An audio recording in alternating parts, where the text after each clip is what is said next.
Welcome to Power Up, the podcast that uncovers the unique challenges women leaders face today. Join your hosts Nat and Kristen as we dive into the tough topics and provide actionable insights you can apply right now. Don't forget to hit subscribe so you don't miss any episodes. I tweaked my back on the weekend. I could hardly move. I was curling my hair and I twisted my back. I'm an old woman. I twisted my back in a really weird way. And I was pretty much flat out all day Sunday. Yeah, it was terrible. Oh, no. I know. It's still there when I roll over in bed at night. It's Are you really going through the wall? Honestly, that's what I felt like this weekend. I felt really sorry for myself. We ended up going to the botanical gardens to do an Easter egg hunt, which Kyla and I had both assumed was like, we're having a nice picnic and hunting for a couple of eggs. But no, it was organised by a 28-year-old man who hid eggs the entire way around the botanical gardens. I would have loved that. And had clues that he included, like very clever clues, but didn't think about what it wasn't. So it took us over. Could have been like 5 things. Took us over 2 hours, and everyone by the end hated it. I would have loved this. And then I would have been so competitive. You would have loved it. I was like, there was about 4 people there who loved it, and the rest of us were like, we did not sign up for this. Oh, I would have loved and it. And felt bad afterwards. Anyway, do you think you're a leader? Welcome, everyone. This topic today came out of a graduation session of our pilot program, Power Sessions. And one of our incredible participants there said, I just had this self-limiting belief that I was not a leader. So I had to do a couple things to recognize that indeed I am a leader. So we thought, what a great podcast topic. That's not uncommon for us, is it? That's one of the things in our pilot that came through a lot, that the number of people who turned up at the start of the day who said, I don't know if I should be here. And it's still one of the biggest barriers to our membership network. People saying, am I senior enough? Do I need to be a people leader to be a leader? There's all sorts of misconceptions about what being a leader is. Quite rightly. I see why. Yeah, I see why too. And we're going to share why and then what to do about it. Okay. Other than join the community. We've had 4 days off and we are energetic. Yeah, exactly. Let's start with what is a leader. Great. I was thinking about this morning because you read all these silly definitions online when you're like, what is a leader? And they're quite mixed, and it's either leading people or you have to have, purpose and vision. And I'm like, kind of not. When I boiled it down and thought about it for me personally, I would love to hear your thoughts, it's someone who can organize around a mission and influence people to get stuff done. Yeah, I mean, I feel like at its most default level, a leader is someone that people follow. Yeah. That literally you cannot be a leader unless people follow you. So however that works, whatever it is that makes people want to follow you, and that could be any number of triggers, that's what makes you a leader. And I feel like the internet has defaulted to these ideas of Muhammad Gandhi and all of these leaders that have charisma or this massive vision and change the world and need to draw thousands of followers. I kind of think it's actually the everyday people that understand a mission and are really using influence to inspire people to get it done with them. I agree. And I think because we're writing our newsletter on this week too, it's sometimes those examples of really famous leaders can almost be off-putting, because you look at the Oprahs of the world and the Obamas, both Obamas, and think they are such exceptional people, often who've overcome incredible odds to get where they've got, that they're unrelatable. Whereas I really like it. Our community manager actually told me this years ago, that idea of watching The Apprentice, which I don't know if anyone wants to watch anymore, but the task she got given during a course was watch The Apprentice and identify the leader in every episode.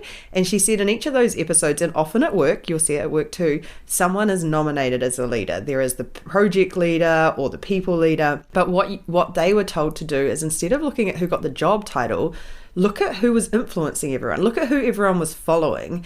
And you actually, when you think about it like that, you start to see it everywhere. And we've had it before where someone's left a company and you actually see a bunch of people leave straight afterwards because they followed that person. Yes. And that person didn't necessarily lead them officially or didn't have the job title, but they are the person that people look to and want to do what they're doing. And I think that's a really important point. You don't have to have formal authority or power over people. And when I say that, you might not be their line managers. You might not actually formally lead a team, but you are trying to get something done in your capacity as, I don't know, it could be project manager. It could be managing the delivery of something. It could be developing a new practice or policy at your office, and you need input from a lot of people. It takes more than just one person to deliver something.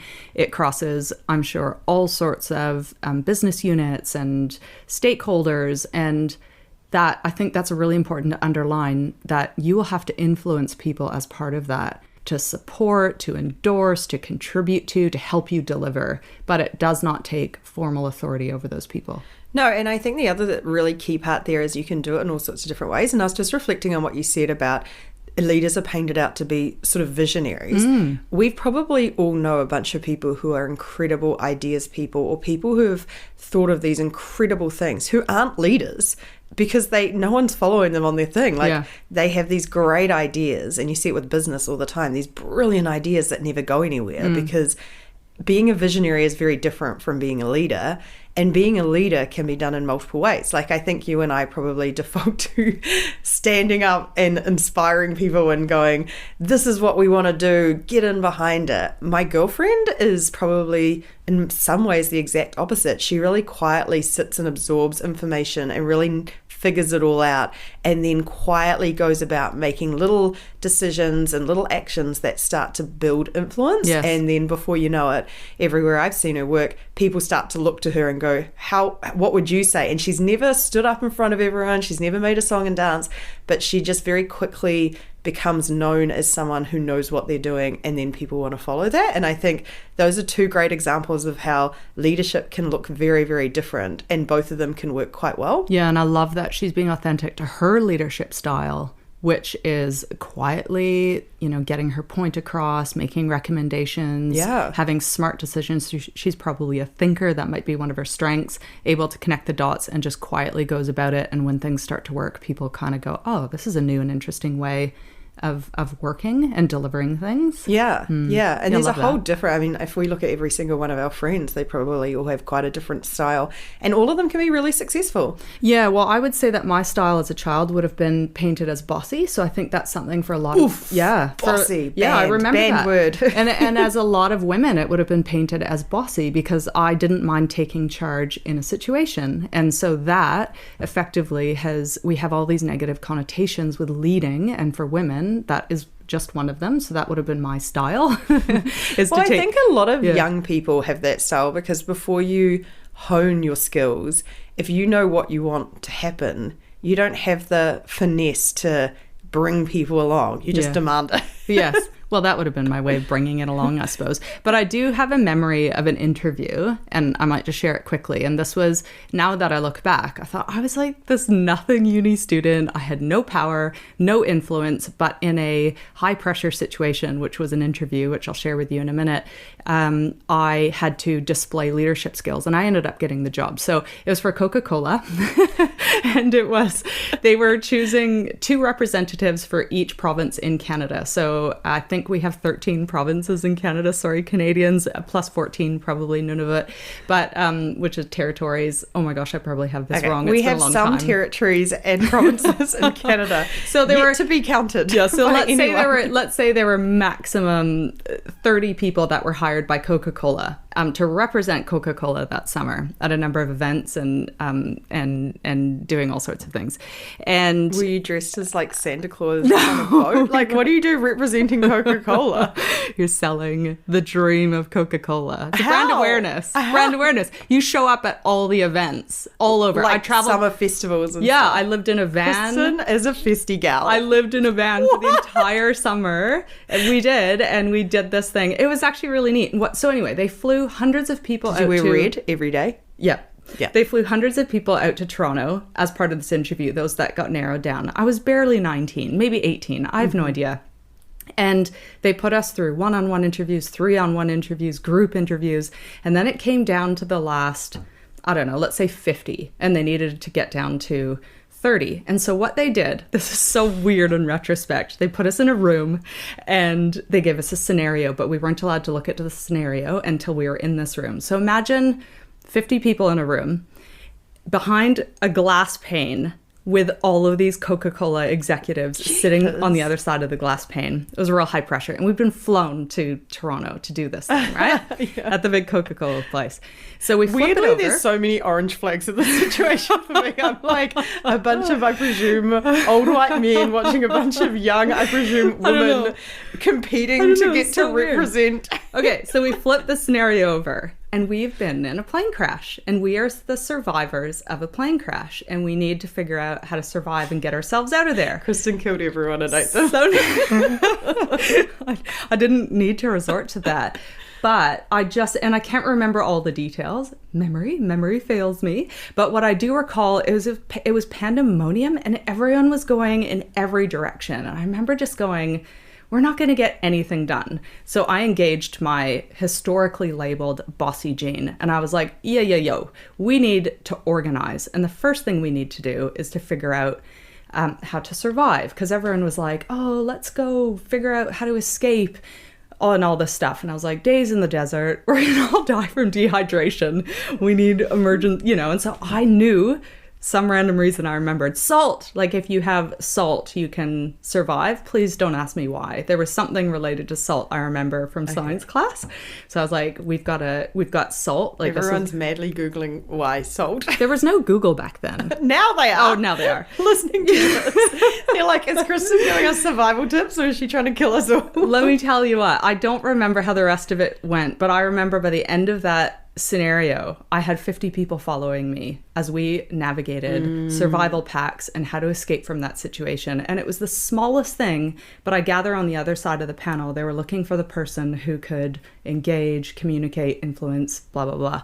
I got the job. Just well saying. done. Well done. And then you lived in a van. Yeah, I did. I'd lived in a van, but I didn't have any formal authority or power. I just was able to collectively communicate to these people, set priorities for them, and us get through this thing together. And I think on top of all sorts of questions I have around Coke and your time there, I think one of the things that I really love about that story is that we often mistake leadership for a job title. And at PowerSuit, we're very much anti that. It's a state of being. And actually, true leadership and the hardest version of leadership is when you don't have the authority, when no one has given you the job title or the label that forces people to have to follow you, they choose to. And for anyone who isn't in an official leadership role, we often talk about how you can display leadership skills at every level. And that's a great example. You don't need to have it to be taken really seriously and to influence. And so give that hope. Have that as hope. I agree. But you know what I'd love to add to that, because some people have influence as their strength and motivation. And so my top 4 strengths out of my 5, both in Clifton strengths and the high 5 test, which we often use, are in the influencing, motivating. So I would have found that situation quite easy. Now I happen to be coaching someone at the moment who has no formal authority over everyone and is really struggling to influence. She sent me the results of her test last week. No influencing or motivating strengths. And I'm like, this is an opportunity. It's a strength that may not come naturally to you right now. It's not something that you are currently flexing, but you need to. So I want to work with you to develop a plan on how to build those in, like recognize the strength and try all sorts of experiments to put it into action and to build that strength. And also I would say, on top of building influence skills, because we often talk about playing to your strengths, and if that's not her strength, one of the things that I'm thinking even about some engineers, and one in particular we've worked with, who wasn't a big influencer. Like that was not something I would think is in his strengths list. However, he was a leader because of other things. Like he was very conscientious, he was incredibly deep thinker, and so would always go away and ponder the answer and come back with the right answer. So he actually, through just playing to his strengths, became influential because people knew he was the person to go to solve a challenge and complex things. And that again, so I feel like that's a really great challenge, and I'm going to take that on and have a look at before our next coaching session, just to see if there's anything she can flex in lieu of. I love that challenge. Because I think, and influence again, like influence in storytelling, great, that's one way, but there's probably a million ways you can influence. Agreed. And again, when it comes to leadership, all of these things can come into play and it doesn't have to be done in the same way. So I really like, great example. So let's talk about why. Like, why in the first place did we get into that situation where what I viewed as a fabulous woman leader doesn't see herself as a leader and had to go through a bit of an exercise to get there? What are some of the reasons why she might have got herself into that position? There are so many. And I think one of the big ones for a lot of us, and we just talked a little bit about having some of those really famous examples can be a bit off-putting. For a lot of us, like if I look around me and have done my entire career, there are not a lot of examples of people who look and act like me, which makes it a lot harder to identify myself as a leader. And I think that can come down in any format, from not seeing women in general in leadership roles. We know we still only make up 10% of CEO positions, and a much smaller group of all executives are women. I think it's about 30% or something now. Yeah. So it's still only just becoming kind of common.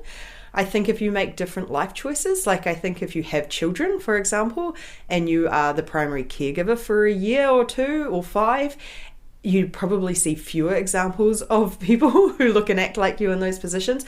And same goes in my boat, where I didn't have children, didn't get married. I was an outlier, and there were very few examples of people who made my life choices who were in those roles. So I think that lack of visibility does make it quite hard to identify, because I just think you end up sort of looking around going, well, you have to be an outlier to make it to that, or I'd have to sacrifice something, or it just doesn't cross your mind as much because it's not normalized. Yeah, I picked up on a few threads there. And the first was obviously representation, as you can't be what you can't see, or it's much harder to if you don't identify as that. So I think thankfully that is changing, but I heard that's one of the whys. And can I just dig into that a little bit more? Because I was doing some research for our newsletter, and I just think this is a great example, because I think we can minimize that and just be like, but Simone Biles did it, and Oprah did it, and all these people who are outliers. And so it's very easy to counter that argument and sort of think, yeah, but how big a deal is it? And the example I started randomly Googling this morning that I think really makes that case is the 4-minute mile. And currently it's the 2-hour marathon, sub 2-hour marathon. It took probably almost 100 years of actively trying for one person to break the 4-minute mile. And this is across the world. There were so many people seriously trying to run a mile in under 4 minutes.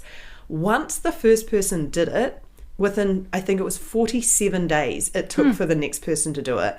And then within a year, 3 individuals got under 4 miles in the same race. Like, that's how quickly it spiraled into becoming kind of normal from almost 100 years of no one being able to do it.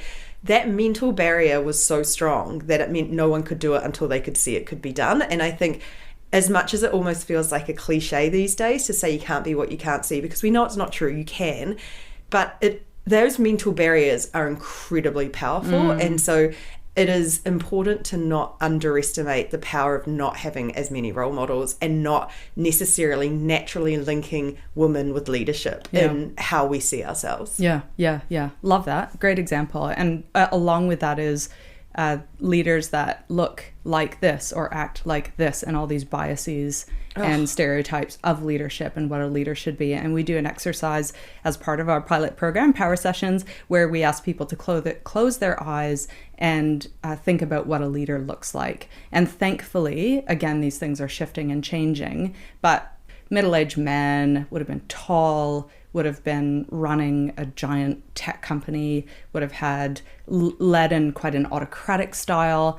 You become the outlier. You're not like that, therefore, are you a leader? And I think even to this day, again, doing some research for the newsletter, Google top leaders, the first 9 results, literally the only visible results are all men. Yeah. And there's pictures of 9 men. And that stuff is really, it makes a difference when that's what you're seeing around you all the time. And then I think, I don't know if I'm just going to go and tackle this. We hear this a lot, that when people often say the worst leaders they've ever had are women, you've heard that a bit as well, right? We get that quite often from women. And I think sometimes if the examples of women leaders you've seen are people who have had to fight so hard to get into these positions and sacrifice so much that they almost themselves now have a bias about it should be this hard. It's like the parenting thing. You want life to be easier for your kids, but when it is, you kind of get annoyed by Yeah. And I think, so if you've come up against a woman leader who's been an outlier and who's had to sacrifice and change and do all of this stuff, you may look at that and go, I don't want to be that person either. So I think there's, and again, no judgment to them, because I just look at that and go, yeah, I get why you might end up feeling a little bit like you can't have it all because you've had to sacrifice so much, but it's not helpful for the next group underneath. Well, and the great thing is that we don't necessarily need the top job to be the leader. And there is quite a bit of sacrifice involved in those top jobs, which then the internet basically points to those top jobs. Yeah. And in fact, I love these quiet moments of leadership where it's people like Kyla, your girlfriend, and people that are actually leading in quiet ways and every day basically delivering the productivity of nations by delivering fabulous innovations and projects and fantastic outcomes for society. And those are the leaders, the unsung heroes. But unfortunately, we just see the big top jobs. That's and so historically who've made those things. And there's leadership at all levels. And in all situations. Yeah. Can I give you another example from this weekend? Yeah. So very sadly, one of Kyla's family had a significant health issue at a campsite way up north in New Zealand. It was quite an empty campsite, but there was a group there. So two of them there, one of them has sort of collapsed, I'll say, and the people around them fell into two groups. Everyone was in the first group, which was panic. There were all these people who were like, I've never dealt with this before. Yeah. How do I deal? Like literally having a panic attack in front of this woman who's trying to deal with the situation, who's actively involved. And then one other woman who immediately said, right, you're going to need to pack your toothbrush. You're going to need to pack an overnight clothes. You're going to need to get this stuff. Think about your medications. Think about his medications. And that's a situation where one leader emerged of this whole group of people who all had the potential and all could have taken it on. Only one of them amongst the chaos was like, here's how you're going to do it. That is not something you're going to ever get to the top Google result for, but that's leadership. Yeah. And you see it in all sorts of different scenarios. You have, and again, not loud, not a storyteller, just pragmatic advice, and took charge and got it done. Getting shit done. Yes. Do you remember doing that? It was like a Harvard test where it was correlations, and you had it would say like woman, leader. Oh, yes. And you'd quickly have to correlate the two, push a button. And even me, who like does this for a job, had a correlation between men and leadership and women and women at home. I think it was. Yeah. Wow. Like, because it's just reinforced all around us. So we even have to grapple with it internally. Yeah. Wow. And I think that's isn't that this whole bias training is actually just recognizing that you have them, and it just accepting we are shaped by society around us, by our upbringing, by lessons taught, and it's okay. Yeah. But recognizing it is often the first step in Absolutely. doing something about it. And you think like watching TV, I was thinking, I always mention this, but things like Succession, The Apprentice, Suits, like I try and think of, what is it, Wolf of Wall Street? Like there's not a lot of examples of women in pop culture who are represented as strong, successful leaders. Like, so of course we have this bias because you look around and you just see it everywhere in a different way. Yeah, agreed. So yeah, I think that's the second one, is that we just have these stereotypes all around us that keep reinforcing it. We can't be what we can't see, but we also see a lot of examples of why we can't be it. Yeah. Okay, well, hopefully that raises awareness. And isn't it funny when you start to notice these things a bit more when it's been introduced to you? Yeah. Amazing. Hopefully that is helpful. But the first action to combat that self-limiting belief of, I'm not a leader, I don't see myself as a leader, is to gather evidence. And that's what this one power suitor did, was she sat down on a Friday.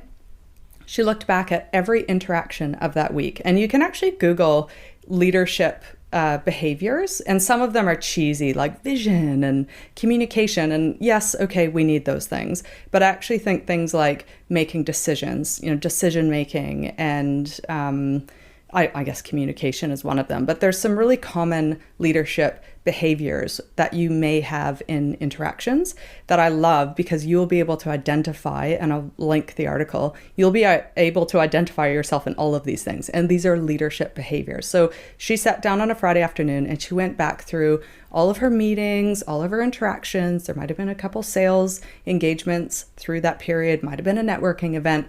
And she thought back of all the leadership behaviors that she had to employ or use in those interactions. And she could immediately see, oh, wait, I am a leader. So she was able to start to change the narrative in her head by collecting facts and evidence to combat that belief.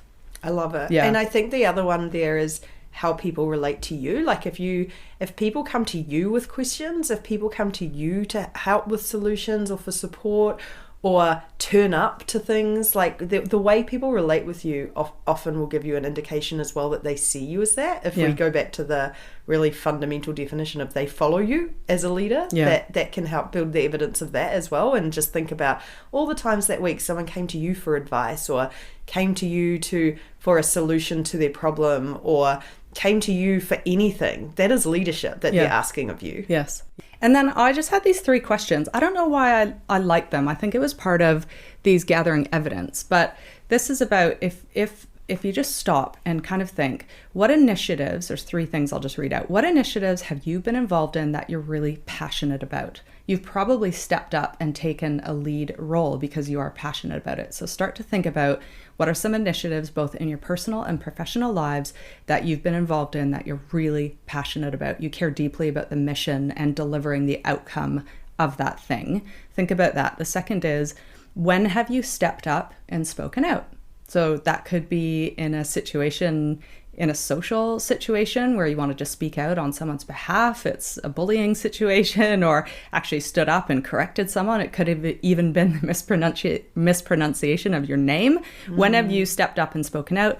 And the last is, or sharing an opinion. When have you influenced the way other people approach things? And you gave a really nice example about Kyla's way of approaching probably data first, and she collects she prioritizes and collects data and does things. And she observes. She observes dynamics. She builds relationships. She builds trust. Yeah. And that means when she has an opinion, and I think the other rule she has that I really like, was it her that has it or Rachel? A few people I know are really incredible at this, of not doing anything or not asking for anything unless it's serious, because they basically set the expectation to say to the people around them, I'm happy doing stuff, but if I need help from you, I'll let you know.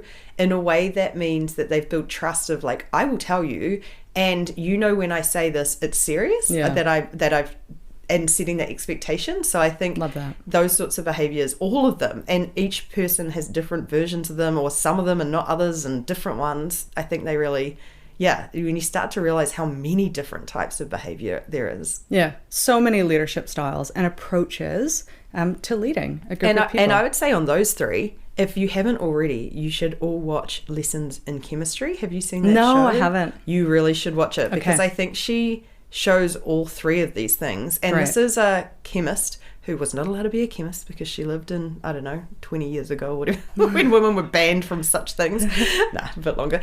And ended up on a cooking show, and effectively she thought about cooking as chemistry. And so it was just her approach. I just thought she was such a great example of a leader who shows all 3 of those things, who might, in a field that you wouldn't stereotypically think, oh, a woman cooking, like there's so much stigma around there, and like cooking for the house. And her thing was, this is the most important thing. Feeding and nourishing people is leadership, and it is one of the most critical jobs on the planet. And just her approach to all of that, just really, to me, it feels like those 3 points are things she displayed in spades. So it might be a nice example in an area that you wouldn't normally think of, as a leadership. And I just wanted to pick up on those leadership behaviors and skills as part of this. I didn't do a great job of listing some of those out, but I think, again, when you're trying to collect evidence and overcome that belief, self-limiting belief that you may not be a leader, it's little things like organizing, delegating, communication, learning, empathy, demonstrating passion, accountability, decisiveness, and empowering others. So all of these are leadership behaviors and traits that I've no doubt every single one of our listeners can identify with. Yeah. Therefore, you are a leader. And a lot of those things are like, if you're thinking about even in a meeting, leadership in a meeting could be, raised your hand and asked a question that no one has the answer to that makes people think differently. That's leadership. That's Yeah. all it is. Like, if you're thinking about tangible evidence, it can be that. Or going away and solving a problem without someone having to ask you and really making someone's life easier. That's leadership. So we're not talking about massive life-changing things. We're talking about all the little things that you might do in a day or a week that show leadership. And if you think about examples at that level, you will find a bunch of them. Check out powersuit.com and learn more about our membership network. We'd love to meet you online and in person. And we will catch you next time. Bye.